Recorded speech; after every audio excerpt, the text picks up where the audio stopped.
Okay, so this is the second time I'm recording this because the first time I recorded it as MKV, which you can't upload onto YouTube, and then I tried to convert it with a VLC, then I corrupted a 45-minute recording. So here we are with the same exact recording, part 2.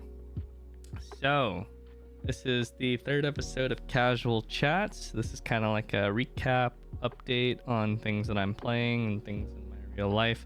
A few things to really talk about, but the main things are 1, Lost Ark, and 2, life at home now that Stoopzz is back from his surgery from Mexico. We're gonna start with Lost Ark, then we'll do the Stoopzz recap afterwards. So yesterday there was a really big patch in Korea, and actually the patch wasn't that big, as in it was half a gig, but what it changed was the important part. This is probably, unironically, the most important patch Lost Ark has done in 3 years since season 2 hit. Why is it so important? Because it's the first patch that actually has begun to address homework fatigue. Whether it's related to daily homeworks or weekly homeworks, it's the very first one that has actively sought to reduce the actual playtime that players are spending doing monotonous, tedious stuff.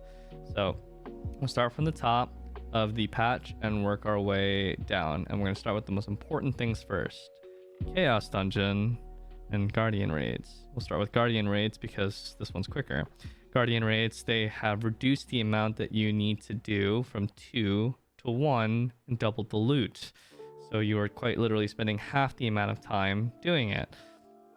That being said, they have kept rest in, and rest works the same way. You don't do it, it fills up half a bar. And when you do a rested run, it uses up 1 full bar. And since there's 5 bars, what this essentially means is if you are empty on rest, you can actually rest 10 days straight without overcapping the bar. So yeah, as a byproduct of this, I did some party finder runs of Guardian Raid, and it felt weird to leave after just 1 run, but everyone was on board with it. And I also tried matchmaking, and to my surprise, more people were willing to matchmake now that you only have to do 1. I found parties extremely fast, and it seems that because you don't have to matchmake and then matchmake again, people don't really mind as much if it takes a little bit longer if you end up with a scuffed party through matchmaking, because you're only doing 1 run and you're done for the day. And so that was very nice to see.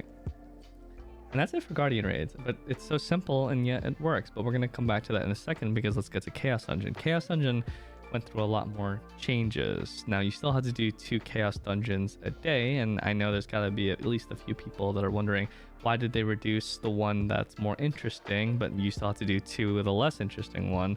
Well, true. However, hear me out first. The changes that they made to Chaos Dungeon are insane. The rate at which mobs spawn is way faster, as in like them popping in. Their movement speed is faster, so they run to you faster. Their aggro range is basically the full map now, so if you're standing in the center of the map, they will aggro you from any distance now and move to you quickly with that increased movement speed. So no more shitty Rohendel or Vern map where you go around collecting mobs. They will aggro you right away. And their attack ranges have been reduced as well, so mobs that would attack you from a little bit further away, they had to get even closer to you now, so they kind of clump up and zerg you a bit more. And this is going to be the most important thing, is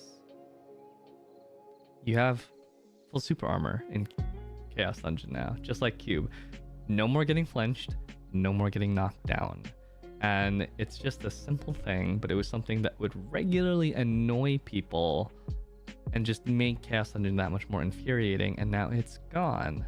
It's also a bit more linear, and through my testing, I found that Chaos Dungeon would just end a little bit sooner than expected in the 3rd room, and it's a little bit more of a straight line now in the 3rd room, and it's just a little bit faster.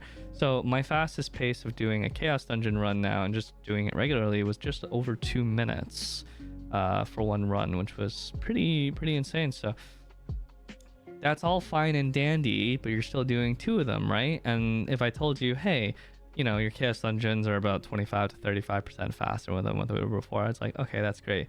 But let me add a kicker. They added a new piece of loot. And before I actually get into that, let me just preface. 1, mobs in Chaos Dungeon just regularly drop cards now up to purple rarity.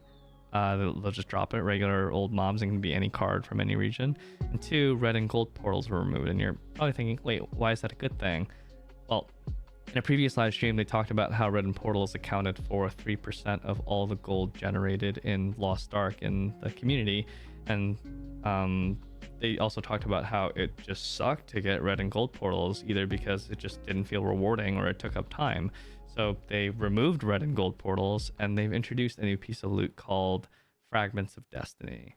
And the Fragments of Destiny are a really cool thing. They can drop from mobs in Chaos Dungeon, they can drop from souls in Guardian Raid, and if you're rested, the chance of them appearing is higher, of course, to compensate for you doing it rested. And it drops as this golden beacon of giga loot. If you've ever played an ARPG like Diablo or Path of Exile, you might be familiar with like when a really big drop appears and it's just like this flashing beacon. And it's got this gold text in the tooltip, and it's the Fragment of Destiny. And when you pick it, it picks from a random thing from this pool of loot. And everything in the Fragment of Destiny is useful. You can get card packs. They're selectors of any rarity, and you can get legendary as well. Card EXP, boxes that have a shit ton of materials in them. Our friend Wine and Blue got a box and it had about 16,000 gold worth of relevant materials in it. Straight up silver or straight up gold, with the highest box appearing to be 100,000 gold that you can get. And frame of reference, I did all my dailies on my 7 characters today because I do them only rested every 3rd day. I got 7 Fragments of Destiny, and from that I got 2 purple selectors with cards that I needed, 1 million silver, a box of 20,000 gold, and a 10,000 gold bar, so 30,000 gold. And that is freaking insane. Albert, or ATK, from one of his Guardian Raid runs from the Soul, he got a Fragment of Destiny and had 50,000 gold in it. Isn't that wild? Apparently, they mentioned that they would like the gold generated from these Fragments of Chaos to amount to 5% or so of the total gold accrued from the community. And I gotta say, it is exciting when one of those drops. I don't know how to describe it, but when I played Path of Exile or Diablo, I would have people come into my chat and say, isn't this an infinite chaos dungeon? Why is this fun? Do you think infinite chaos is fun? And I'm like, no, of course. But the thing about PoE and Diablo is there was a chance that you would get loot that was relevant to your progression, that was interesting and exciting. Lost Ark, well, actually, the stuff that you get from your dailies, they had pretty good value for the time that you put in. However, it was boring. It was so boring. It was just these materials, and the Fragments of Destiny is just so much more exciting. Getting a red portal and getting like 600 or 700 gold, that's boring. That's gonna get you like a tenth of a tab. But getting a Fragment of Destiny and it dropping like 10,000 gold, now that's exciting.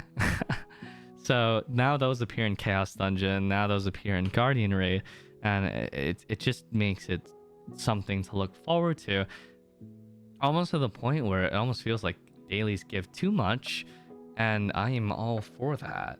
And I know that there's got to be some people who are like, oh, but now this is worse because now you feel like you gotta do your homework. Well, I mean, you can't have your cake. Do you want dailies that are worth nothing, or do you want dailies that are actually rewarding you for the time that you're putting into it? Okay, don't have that piece of shit mentality. It is such a piece of shit mentality. Let people enjoy things, and having chaos dungeons that feel good to do, having guardian raids that are quick in and out, nice and seamless, and getting good rewards for it. I mean, that's nice. It makes it feel like you can enjoy it and actually make some meaningful progression on your character. So that's the changes to Guardians and Chaos. Normally, if I was doing all of them on every third day on 7 characters, I'd be looking at 3 to 4 hours of dailies. But I would surmise that this change has given me back probably upwards of an hour, hour and a half, which is fantastic. That's an hour and a half that sooner you can log out the game, go play something else, or go do other activities, or go do horizontal content. And I mean, let's move on to the next subject. They added a new content to the game, Extreme Valtan. So Extreme Valtan is basically a recycling of Valtan. And again, some people who come from other MMOs, they might be like, what's so great about recycling content? Every MMO does that. If anything, it's boring and lazy design. Lost Ark normally doesn't recycle content, and it's a damn shame because some contents that are really well made, they drop out of relevancy and you never do them again. Valtan is a raid which kicked off the Legion raid series, and I would say it's still to this day the best designed raid. And I missed doing it, but there was no reason for me to do it outside of occasionally doing it in Hell mode because it wasn't really giving much, and I wasn't going to use one of my raid lockouts for it. So now here's Extreme Valtan. It's scaled up. Normal Extreme is 1580, hard Extreme is 1620, and they took a bunch of mechanics from Hell mode and they kind of sprinkled it in. So now you have a unequalized content that has some Hell mode specific mechanics in it, except the patterns themselves are survivable. They don't do too much damage, so you're doing a little bit of extra mechs, but it's still pretty lenient at the same time. Hard mode had 76 billion HP, which was a pretty reasonable amount of health. It wasn't too shabby. As long as everyone survived, it worked out actually quite well. And I just had so much fun. I hadn't done Valtan in over a year, and to get to revisit it on a juiced up character that didn't have to hold back and got to do all the mechs while also damaging in between the mechs, it felt nice. It felt refreshing. And here's the kicker on that: you only have to do it once every other week, and it gives rewards, and the rewards are really good. So it's once per roster every other week, so you'll only do it once. You pick a character, and it doesn't eat up a gold lockout on that character, so it's an extra content. You can still do your 3 raids on that week on that character.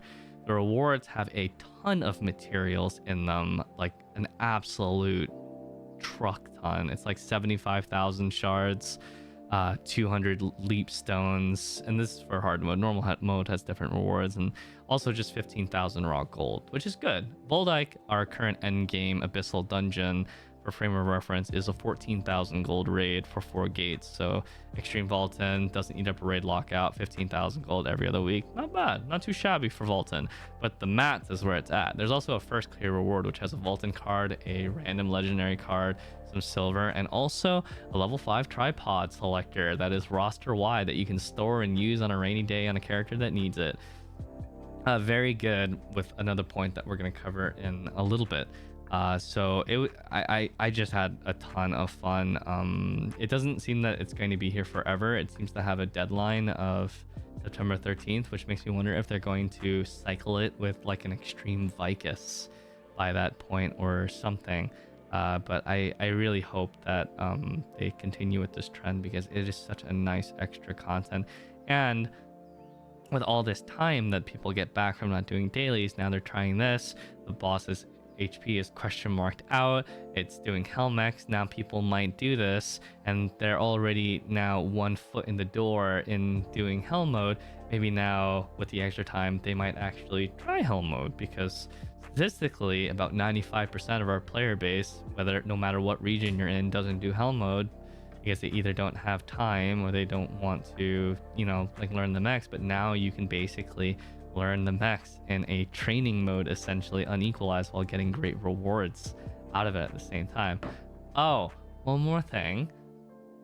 Because this is a bit harder than usual, undoubtedly people will get jailed in Gate 2. Well, because the rewards are all at the end of the raid, as in you have to do the full raid to get the rewards, there's no reward at the end of Gate 1. You have to complete Gate 2. They kind of anticipated people might get jailed, so what they essentially did is they added a button.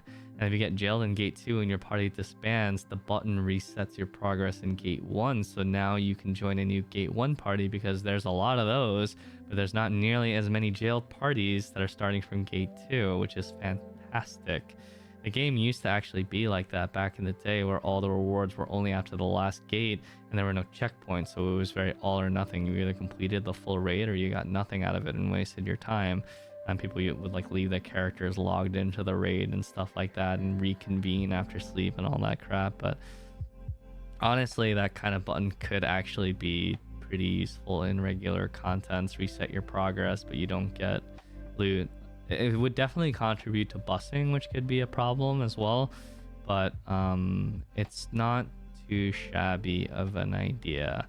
I think that's one of the lesser problems of the game in general, like getting jailed and being stuck and not being able to finish the raid for the week, but it's still food for thought. So Extreme Valtan, really great content. I got to go with my Thamine party, or most of my Thamine party, and it was just a hoot and holler.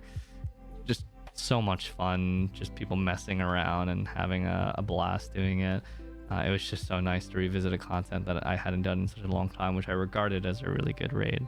So Extreme Valtan, great. Let's talk about some of the quality of life stuff. So Ocean Liner, first thing. Ocean Liner is the thing that you use to go from continent to continent.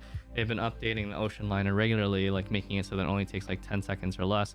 Well, they added a new quality of life to Ocean Liners yet again. I don't know why they keep doing this, but I'm not going to complain. They made it so that you can board the Ocean Liner from no matter where you are in the world. So you can be at like a field boss location, kill the field boss, you want to go to another area because a wandering merchant appeared or something like that, you can just do that from where you're standing. You don't have to go to the dock and get onto the boat and then travel. Speaking of wandering merchants, the best quality of life has been added in this patch. Wandering merchants, they stay for 5.5 hours now, and they have greatly expanded inventories of loot to account for that. So in any given region, a wandering merchant can appear twice a day, and the wandering merchants, they refresh every 6 hours. So 2 of those hours, a merchant might not appear in a certain region, but it'll appear at least twice a day. And what this means is, let's say a legendary card spawns, you're at work, well, you can't be there in time.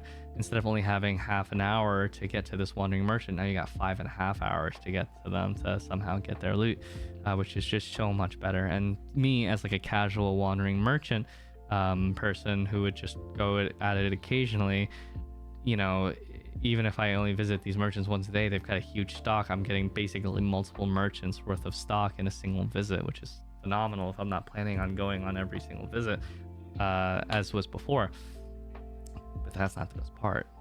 Now when you open up the map and you expand the map all the way outwards, there is a wandering merchant icon on any continent that has a wandering merchant. But it gets better. You click on that continent and now the icon is on the region in that continent that it's currently at. But it gets better than that. You click on the region and the wandering merchant icon is there. It's not hidden anymore. You don't have to be near it. It always shows now, so you know the exact location at all times. But that's not the best part. If you hover over the wandering merchant icon in any given area, it tells you everything that they're selling without you actually having to go there. So this is insane. It's so good because wandering merchants is just something that so many people, especially new players, aren't really aware of. And it's so important because they literally just updated wandering merchants so that you can get more cards from before. More LOS cards are available through wandering merchants. The full deep dive set is available through wandering merchants, so now new players can actually get a good card set without any RNG involved. And let's talk about the new player experience a little bit, because this is something that's been talked about to death.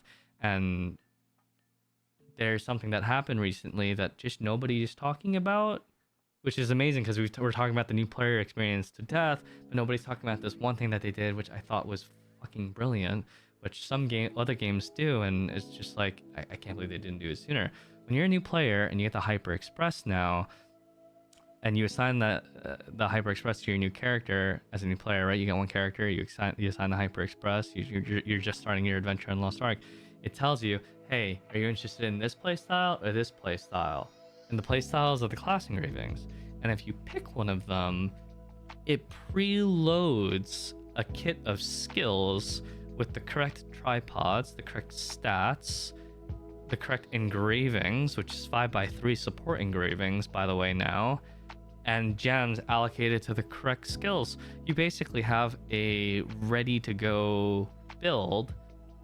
The moment you start the game as a new player, you don't have to go and research it.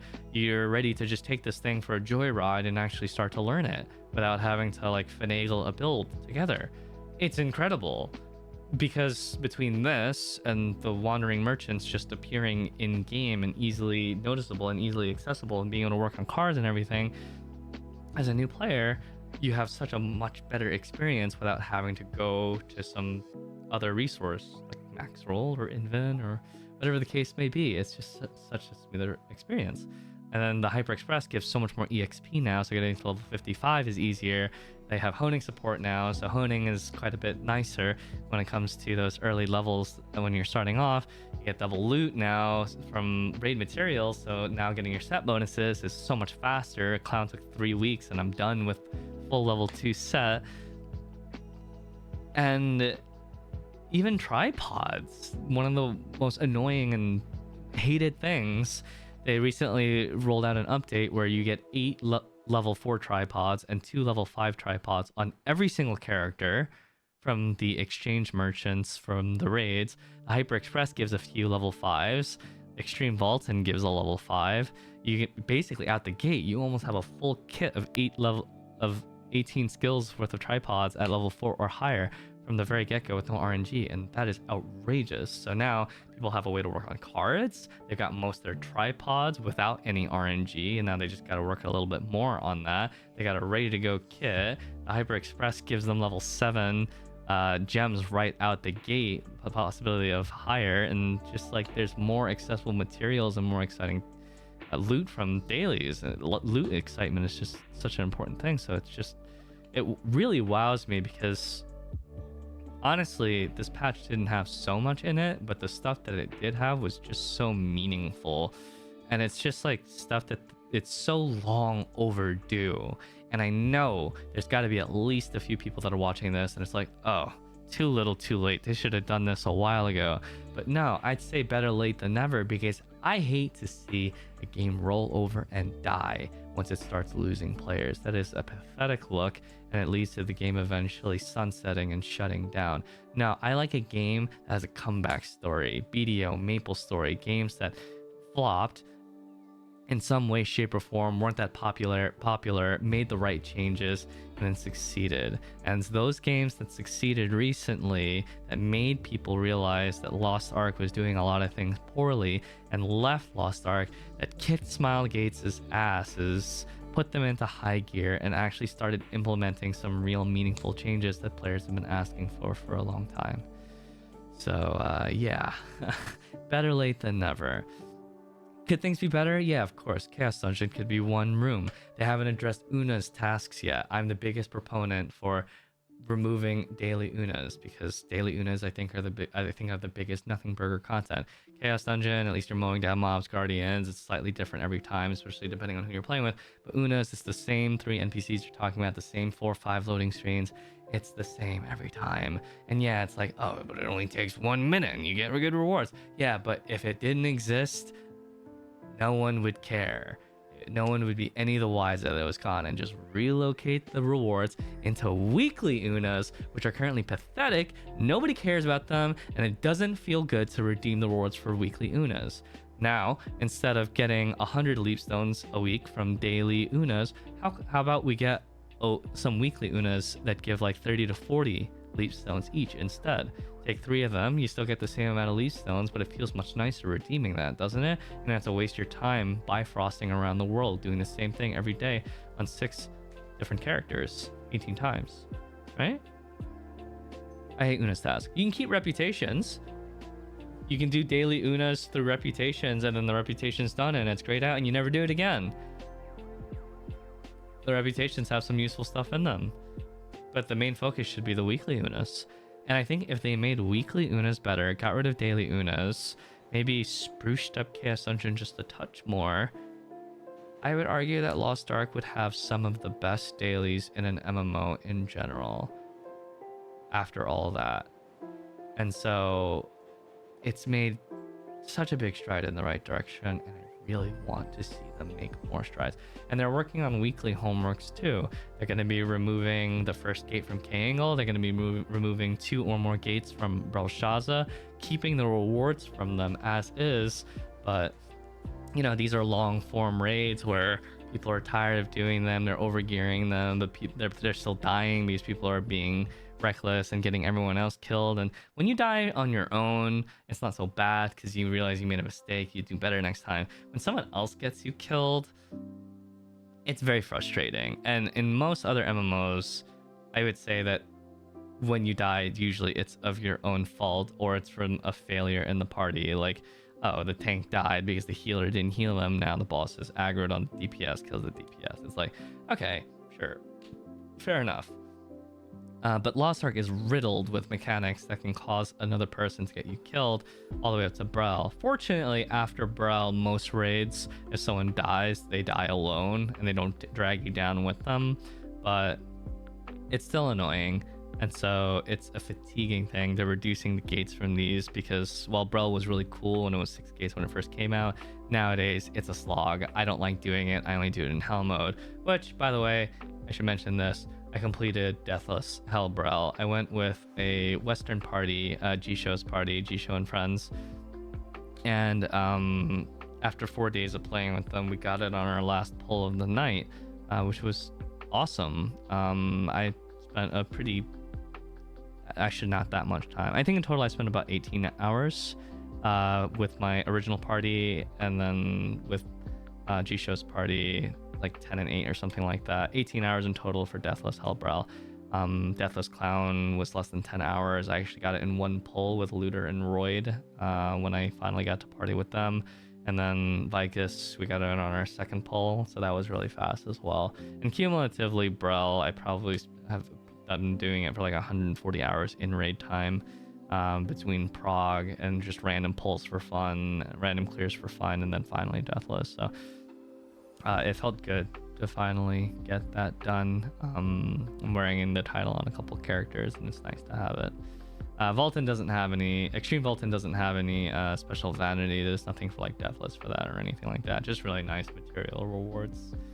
But yeah, I gotta say, today's patch in Lost Ark is one that unironically respects your time. And I really hope that they don't lose momentum, because between this and like the impromptu Bikini Island event, right now, Smilegate is earning a lot of goodwill back with its Korean community at a very positive time, or in a really dire time where it's really needed. But yeah.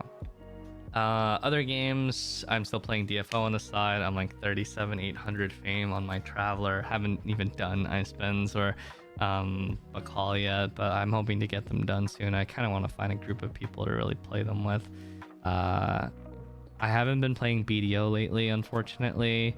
I'd like to get back into that though. And single player games, I've been playing a lot of different games like that. I was playing Remnant with Tofu and Lustboy until Tofu left to go farm 18 legendary bows.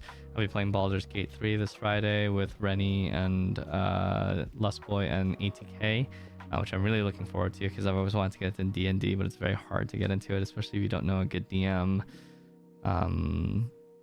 So yeah, and then obviously there's Starfield and Armored Core coming up, and a slew of other games. So no shortage of games really to play, and Lost Ark is looking better, and I don't have to spend, not only is the enjoyability of Lost Ark going up, but we don't have to spend as much time in Lost Ark either, which opens up more time for other games and other hobbies, which is phenomenal.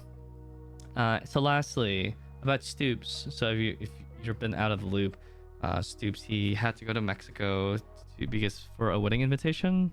So part invitation to a wedding, part vacation. But within a few hours of arriving to Mexico, he actually tripped and fell on a wet stair at the hotel he was staying at near the pool area and landed directly on his hip, fractured it in 3 places.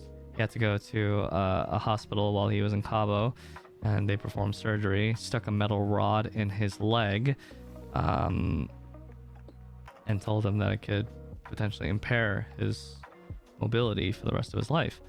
And this was very distressing for him. He's come home now, so he's been home for a few days. I've been supporting him any way I can, and I want to give a huge thank you to you guys who helped me out through Twitter. I asked you guys for advice on different products that could help someone who didn't quite have motor function in their lower extremities, and you guys came through big with a load of great suggestions, from the tennis balls on the walker to the rubber grip handles to the seat handles on the toilet. I got him a nice nightstand, reach gripper, shoehorn, just a load of stuff that I think will help. And to everyone who came out to his stream, he actually just got a stream going yesterday. Now he's streaming again, albeit from a wheelchair. Thank you so much for the outpouring support.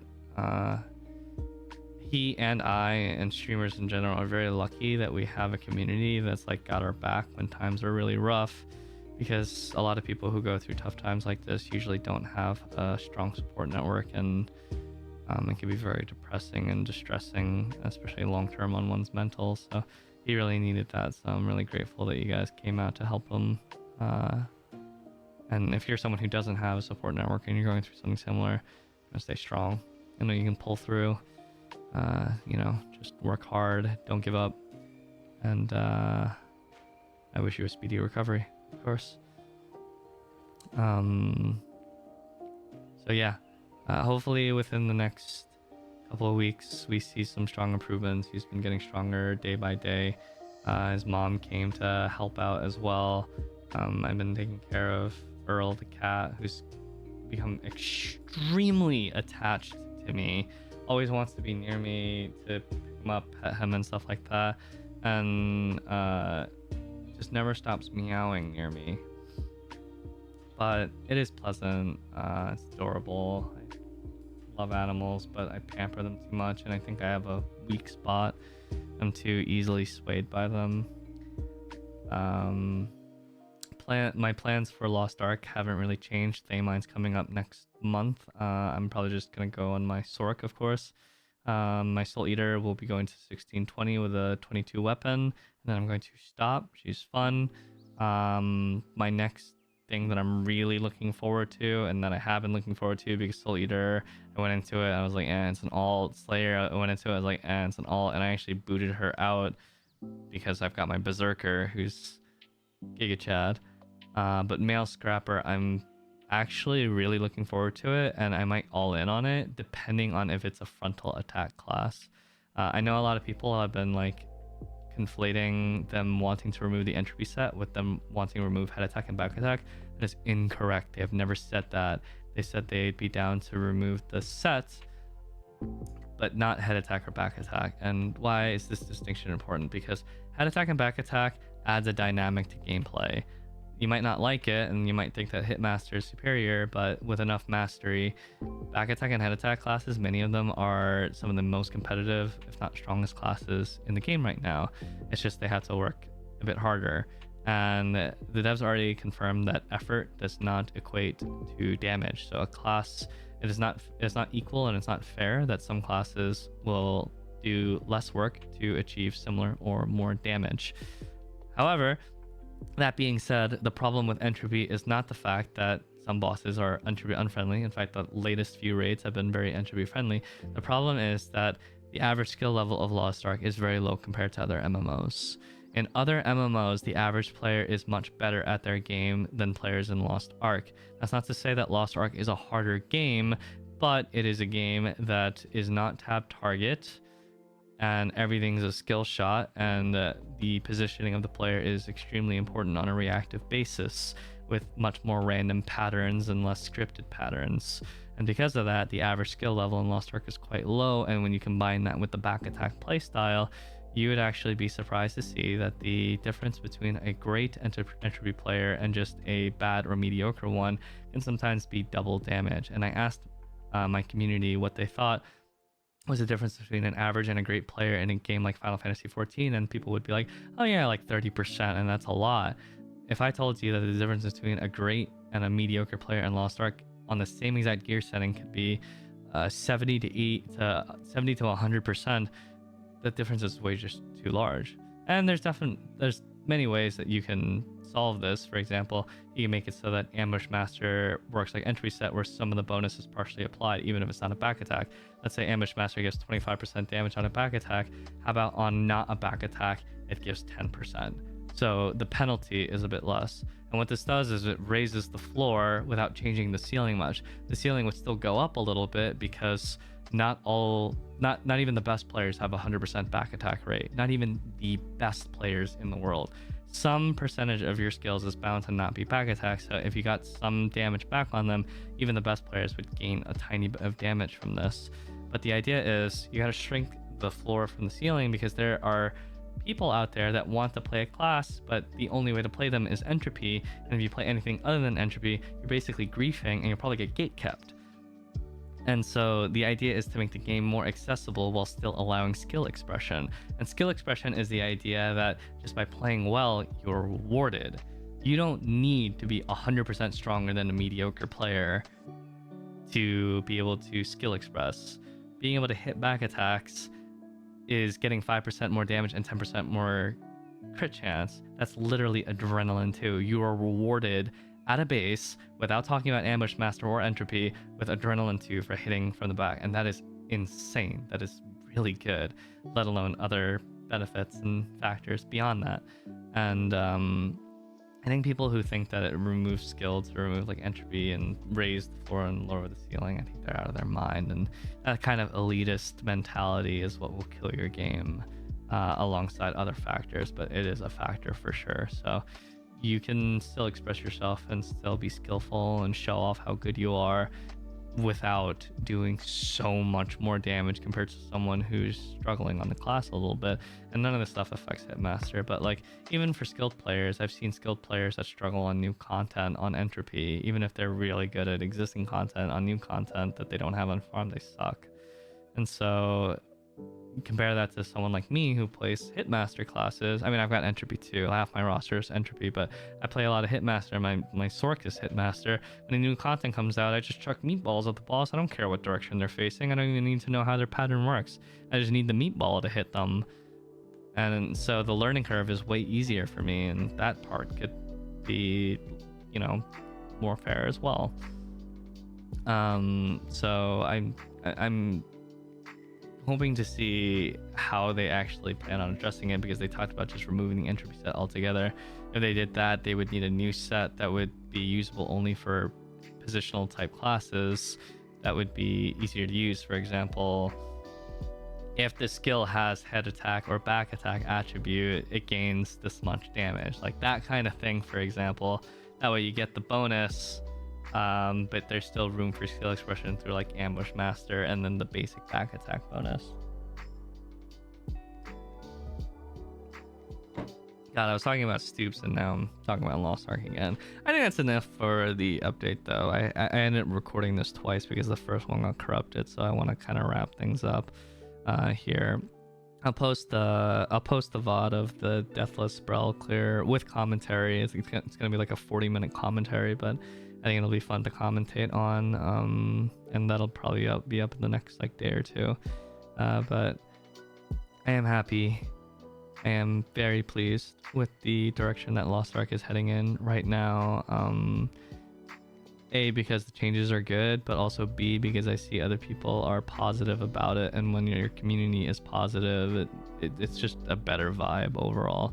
And God, I really hope that they up their communication game in the West, because these changes in the balance patch and previous quality of life, they need to make it over there ASAP, because it's just a whole different game essentially. It feels like a whole nother game. It feels liberating, and people in every region deserve that stat highest priority right away. All right, I'm wrapping up this casual chat. I guess I'll see you guys on the next one. These videos are always fun for me to do because there's no editing. It's all ad lib and it's all in one take and it's just me rambling. So I hope you guys like them as much as I enjoy recording them. See you guys.